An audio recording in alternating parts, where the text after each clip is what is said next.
오늘은 갈라디아서 2장으로 갑니다. 2장 1절에서 10절까지 말씀입니다.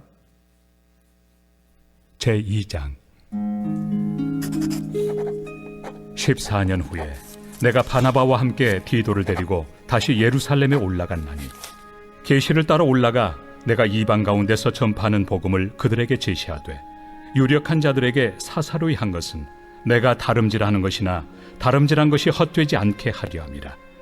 그러나 나와 함께 있는 헬라인 디도까지도 억지로 할례를 받게 하지 아니하였으니 이는 가만히 들어온 거짓 형제들 때문이라.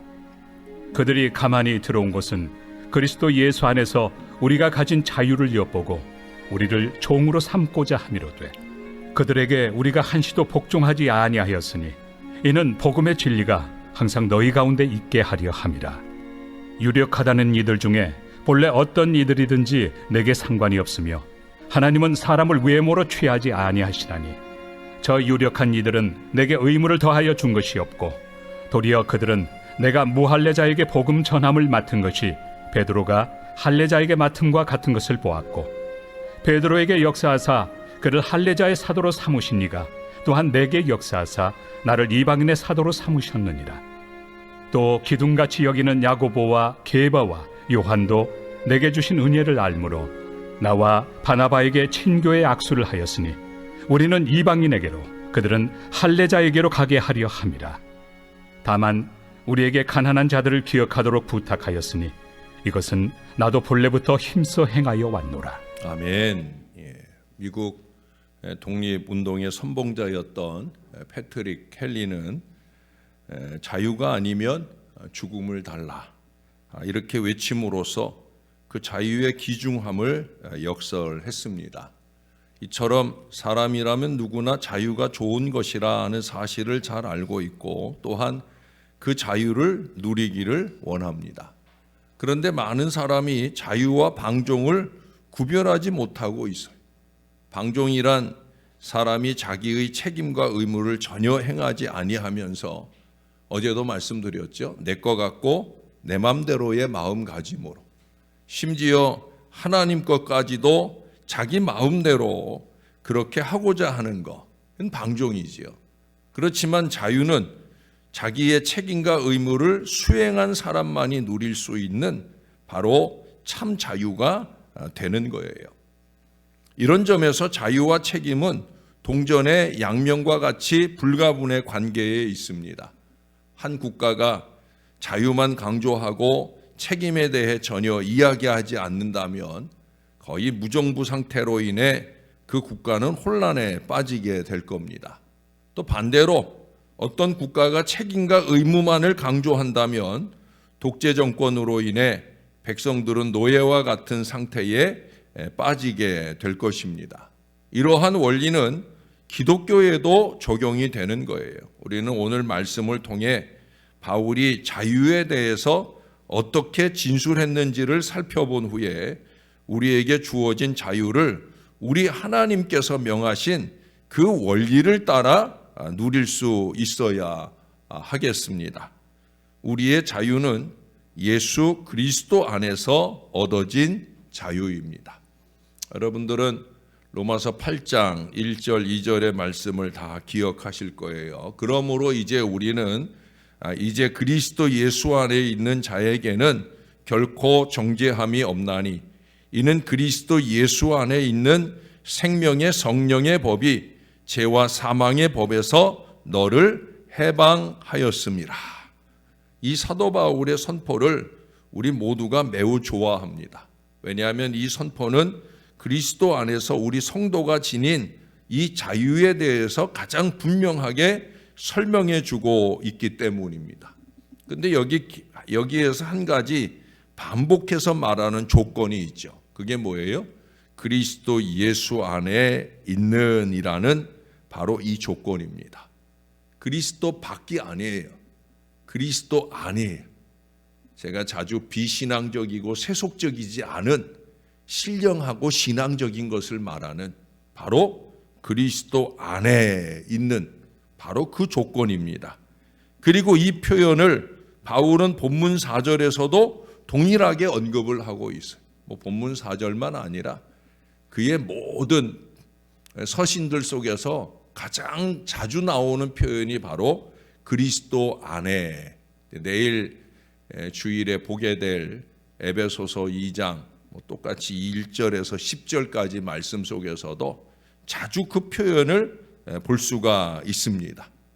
사랑하는 여러분, 참된 자유는 그리스도 안에 있는 자에게만 주어지는 거예요.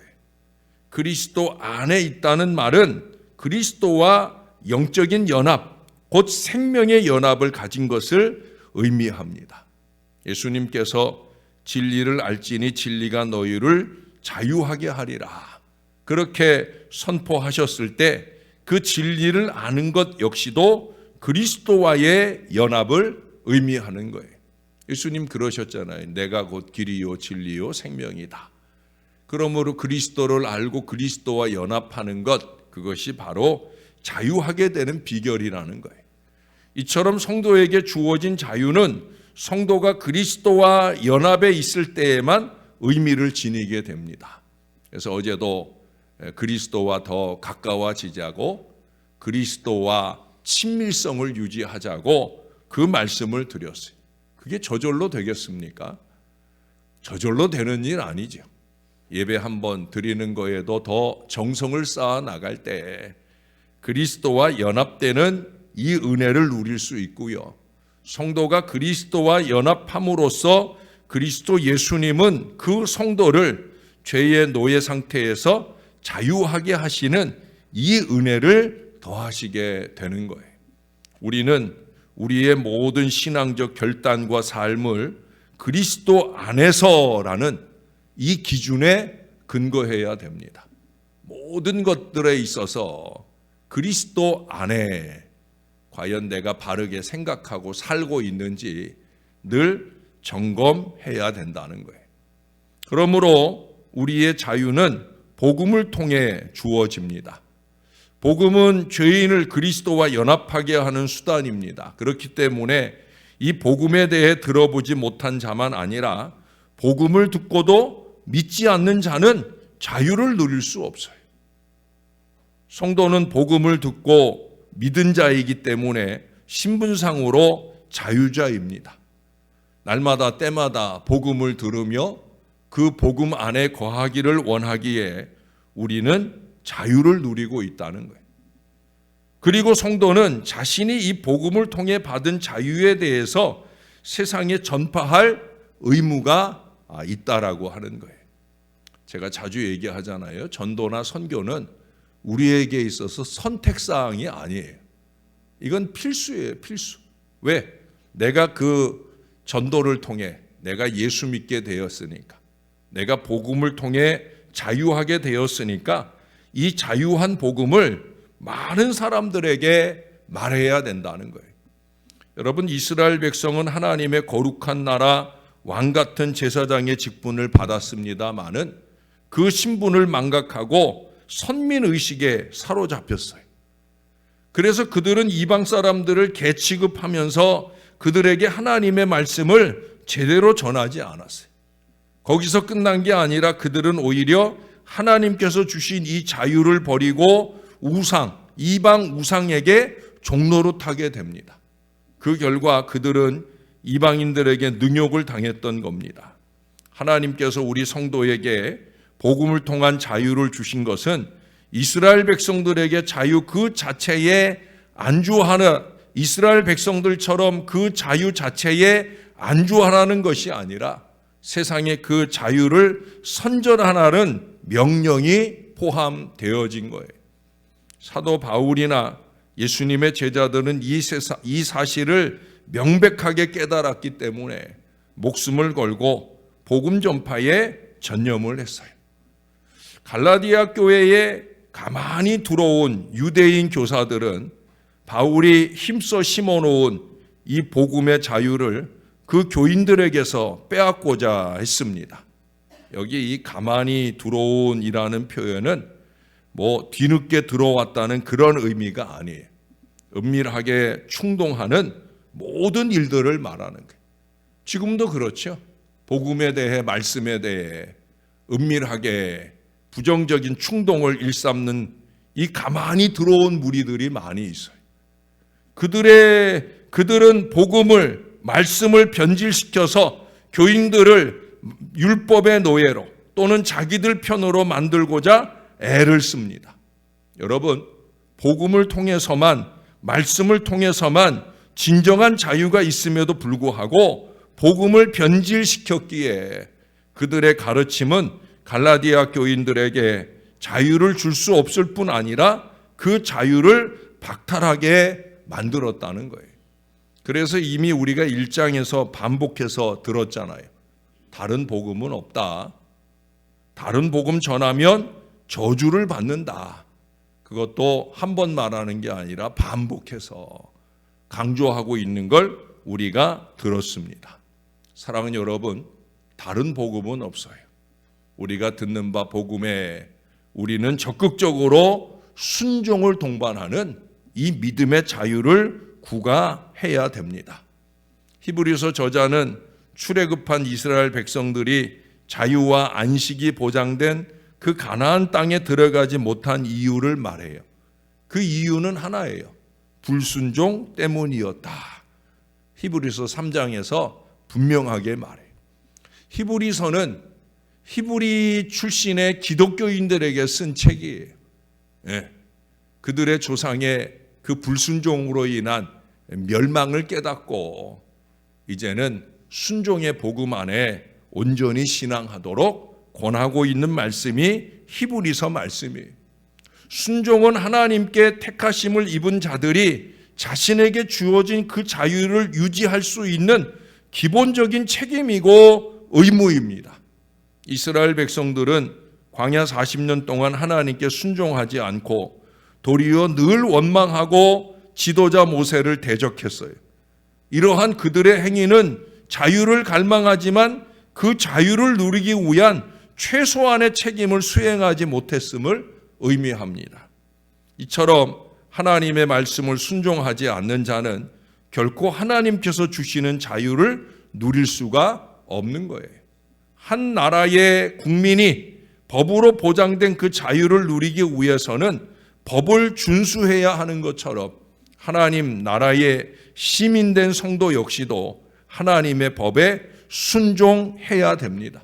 성도가 이 법에 복종할 때 그는 하나님께로서 난 자로 인정받을 수 있고 또한 그리스도와 온전한 연합이 이루어졌음을 다른 사람에게서 인정받을 수 있는 거예요. 이 법은 구약의 율법을 의미하지 않아요. 물론 그것을 포함하는 완성이죠. 그리스도께서 성도에게 명하신 계명은 율법이 지향하는 바 바로 사랑입니다. 사랑. 우리는 하나님을 향해서 또 사람들을 향해서 이 사랑을 실천함으로써 우리 하나님께서 주신 바로 그 자유를 누릴 수 있다는 거예요.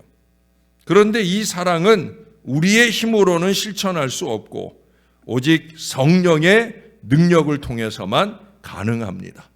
그래서 바울은 생명의 성령의 법, 생명의 성령의 법이 우리를 해방시켰다라고 선포하는 거예요. 사랑하는 여러분, 순종하면서 모든 세속과 죄악으로부터 참 자유를 누리는 바로 그 거룩한 신앙을 살아가야 된다는 겁니다. 우리는 지금 그리스도 안에서 참 복음을 소유하고 있는 사람이 맞는지요? 우리는 하나님의 법에 온전히 순종하며 살고 있는 게 맞는지요? 아직도 내 맘대로, 아직도 세상적으로 여전히 그 마음이 우리를 지배하는 어리석음 속에 살고 있는 건 아닌지요? 그러면서도 겉으로는 꽤 신앙적인 것처럼 가장하고 살고 있는 건 아닌지요? 사랑하는 여러분, 많은 성도들이 그리스도를 구주로 믿고 복음을 받아들이지만 하나님의 법에 온전히 순종하지 않아서 참된 자유를 누리지 못하고 사는 걸 보게 됩니다. 하나님께서 복음을 주실 때 법도 동시에 주셨습니다. 그럼에도 불구하고 우리는 단 건 삼키고 쓴 것은 걸러내는 이 어리석음을 우리 스스로 범해요. 내가 할 수 있는 것까지만 나는 하겠다.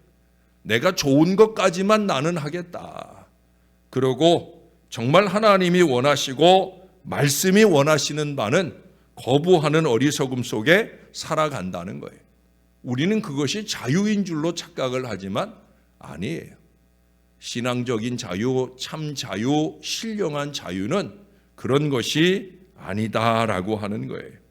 우리는 진정한 자유를 맛보지 못한 채 또한 신앙의 성장도 이루지 못하는 제자리 걸음, 아니면 그 이상 과거로의 회귀를 끊임없이 반복하는 어리석음 속에 살아간다는 겁니다.